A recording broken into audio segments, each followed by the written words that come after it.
केशवनगर येथील PMPML बस थांब्यासमोरील खराब रस्त्यामुळे नागरिकांना मोठ्या प्रमाणात त्रास सहन करावा लागत होता।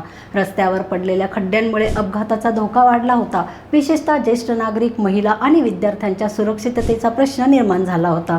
या गंभीर समस्येची दखल घेत नगरसेविका सौ नंदाताई अनिल अबनावे यांनी संबंधित विभागाकडे सातत्याने पाठपुरावा केला। त्यांच्या प्रयत्नांमुळे रस्त्याच्या तात्काळ काँक्रिटीकरणाचे काम हाती घेण्यात आले। दरम्यान वृत्त माध्यमांनीही हा प्रश्न प्रभावीपणे मांडल्यानंतर प्रशासनाने त्वरित कारवाई करत अल्पावधीतच काम पूर्ण केले। रस्त्याचे काँक्रिटीकरण झाल्यामुळे परिसरातील नागरिकांना मोठा दिलासा मिळाला असून वाहतुकीचा प्रश्नही मार्गी लागला आहे।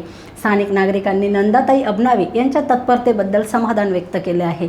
नागरिकांच्या सुरक्षेला प्राधान्य देत अशाच प्रकारे परिसरातील इतर प्रलंबित प्रश्न सोडवण्यासाठी ही प्रयत्न सुरू राहतील असा विश्वास नंदाताई अबनावे यांनी व्यक्त केला। आजारपणावर उपचार अनेक करतात, पण रुग्णाची काळजी घेणारे मोजकेच असतात। Hernia piles, gall bladder stone, पचन संस्थेचे विकार आणि प्रगत लेप्रोस्कोपिंग शस्त्रक्रियांसाठी डॉक्टर मस्के हॉस्पिटल आणि मिडास हिलिंग अनुभव, आधुनिक उपचार आणि कॅशलेस सुविधेसह डॉक्टर मस्के हॉस्पिटल, कारण तुमचे आरोग्य आमच्यासाठी महत्त्वाचे आहे।